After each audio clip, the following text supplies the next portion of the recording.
pasti kalau diawali dari pemilihan makanan dulu nih pas sahur. Oke. Iya dong, otomatis. Nah, terus harus makan makanan yang sehat pada saat sahur. Jadi pemilihan makanan itu kalau bisa tuh kurangin gula yang manis, Oke. kurangin yang lengket, dan harus ada buah nih.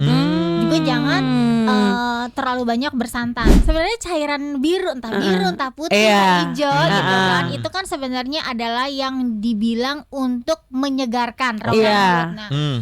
Nah, jadi tuh kalau obat kumur tuh ada dua macam nih, Obat kumur itu ada yang menyembuhkan penyakit, ada yang memang untuk obat. Ada juga yang untuk menyegarkan. Nah, kalau yang biasa biru-biru, hijau-hijau gitu kan, itu untuk yang menyegarkan. Nah, pokoknya ada bau-bau tertentu gitu, alkohol, mungkin alkohol itu ya alkohol manis lah ya, boleh dibilang ya. Nah, itu lebih ke arah berarti bukannya bau mulut biasa, tapi ini bau mulut dikarenakan adanya penyakit diabetes gitu loh. Dokter Dian Anggra ini SPPM. Kok saya doang nih? Iya, kok kayak heboh sendiri ya kamu.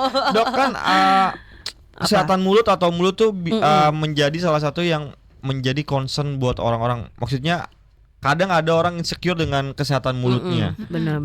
Mungkin dia merasa mulutnya kok kayak mulut saya bau nih, gimana gitu. Benar. Apalagi kan ini lagi puasa nih, Dok. Benar Dok, benar. Gimana sih cara yang tepat untuk menjaga kesehatan gigi supaya nggak bau? Iya. Oke. Pasti kalau diawali dari pemilihan makanan dulu nih pas sahur. Oke. Iya dong, otomatis. Nah, terus harus makan makanan yang sehat pada saat sahur. Jadi pemilihan makanan itu kalau bisa tuh kurangin gula yang manis, kurangin yang lengket, dan harus ada buah nih. Juga jangan terlalu banyak bersantan. Oke. Terus juga pemilihannya juga jangan yang emang yang menimbulkan bau sepanjang hari gitu loh. Ternyata misalnya makan nasi uduk pakai pete kecap, pakai jengkol itu kan ya udah sepanjang hari atau bau. Benar. Tambah lagi buahnya ternyata makannya duren. Ya udah itu percuma aja gitu loh. Nah, jadi pemilihan makanan itu emang harus harus tepat dulu dong. Nah, yang simpel lah ya sebenarnya. Lalu diakhiri dengan banyak minum, dan sebenarnya sebelum sahur berakhir itu kita harus sikat gigi. Dengan cara yang baik ya, benar ya tadi Dok ya. Benar. Seberapa ini sih Dok, apa cairan yang warna biru itu biasanya kalau habis sikat gigi itu apa sih disebutnya cairan itu? Seberapa works gitu? Oke. Sebenarnya cairan biru, entah putih, entah hijau gitu kan, itu kan sebenarnya adalah yang dibilang untuk menyegarkan rongga mulut.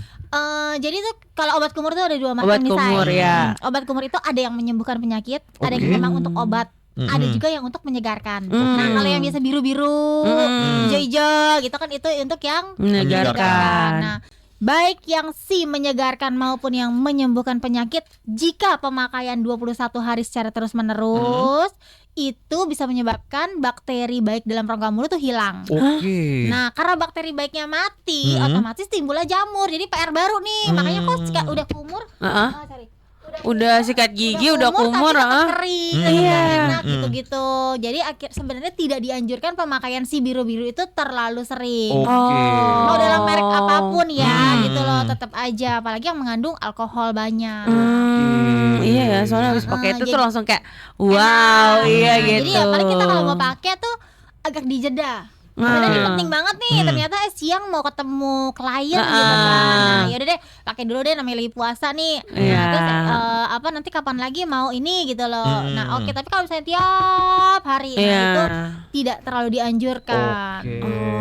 Justru malah membunuh bakteri baik yang ada di mulut ya, Dok. Dan kalau yang mengandung alkohol juga bahaya, say. Gitu ya. Karena kalau yang mengandung alkohol, dia mesti dilihat nih komposisinya ya, dia mengandung alkohol kah atau tidak.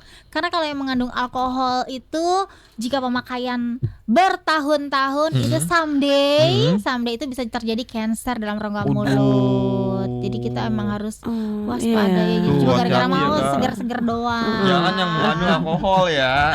Iya kan gak baik. Iya benar. Iya, itu kurang deh, kurangin. Tapi kalau misalnya ini Dok, apa namanya?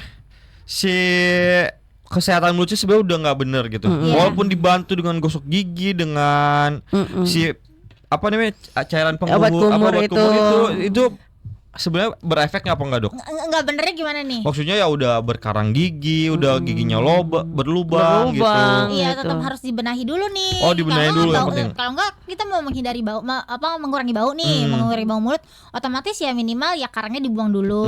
Walaupun kita udah kumur kayak gimana, udah sikat gigi kayak gimana ya tetap aja dan berlubang dia otomatis ya cuma kumur-kumur kan, tapi ya mungkin ada sisa-sisa makanan di situ, ada bakteri di situ. Nah ya udah tetap aja akan menimbulkan bau karena ada sisa-sisa. Betul sih, betul. Dok, tapi ini menarik ya, kan kalau lagi bulan puasa tuh kan memang cenderung hampir semuanya baunya nggak sedap mulutnya ya. Tapi sebenarnya ada indikasi ini nggak sih, Dok? Kayak wah ini beda nih bau mulutnya, lebih ke bau ada mulut yang sakit gitu ya. Gitu. Itu biasanya gimana, Dok? Ada sih, ada bau-bau khusus, bau-bau khusus yang tapi itu juga diikuti dengan gejala-gejala lain. Misalnya kalau bau-bau kayak keton gitu loh. Pokoknya ada bau-bau tertentu gitu, mungkin alkohol itu ya alkohol manis lah boleh dibilang ya. Nah itu lebih ke arah berarti bukannya bau mulut biasa, tapi ini bau mulut dikarenakan adanya penyakit diabetes gitu loh. Yang sebenarnya itu kita belum tahu kita tuh sakit nggak sih gitu loh. Yang kita belum tahu. Nah justru mulut itu adalah cerminan utama dari kesehatan tubuh secara keseluruhan.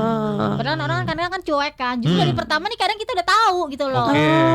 Gitu, Dok. Yang sebelumnya pada saat datang pasien itu belum tahu kan, belum tahu sakit apa sih. Ternyata kita bisa lihat, oh ini ada gejala ini nih, atau misalnya lihat oh ini kayaknya mungkin cenderung ke arah kelainan darah karena kita lihat tuh dari rongga mulutnya pucet, gusinya mudah berdarah. Jadi justru awal pertama gitu loh, awal pertama kita lihat langsung tahu gitu loh. Ya, semua dari mulut ya, Dok. Dari mulut. Nah awal pertama dia nakal atau enggak nih gitu loh. Nah dari mulut juga ngerti, udah tahu gitu. Iya kan ya, Dok ya. Jadi mingkem aja nih. Kita harus mingkem aja nih depan dokter. Jadi takut. Ini bahaya ya kalau ketahuan rahasianya. Dok, tapi kan kalau kita ngomongin bau mulut ya, tapi kan juga hampir sering orang ada karang gigi. Sebenarnya dia tuh seberbahaya apa sih karang gigi itu sebenarnya, Dok? Nah, karang gigi kan tadi tuh, karang gigi kan itu di sulcus perbatasan antara gigi dan gusi gitu kan. Karang gigi yang tidak dibuang, dia makin lama tuh makin banyak.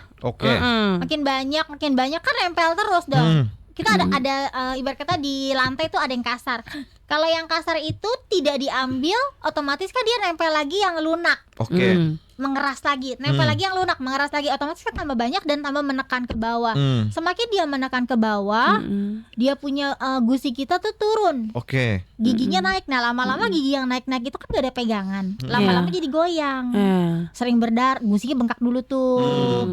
Giginya lama-lama goyang dan akhirnya lepas gitu gara-gara si karang gigi. Jadi memang sepenting itu ya karang gigi. Maksudnya sepenting itu membersihkan Oke. Kalau gitu kita bakal ngobrol-ngobrol lagi nih listener sama Dokter Dian tentang kesehatan mulut dan gigi. Jadi listener jangan kemana-mana, tetap di V Radio siaran bareng Dokter Dian.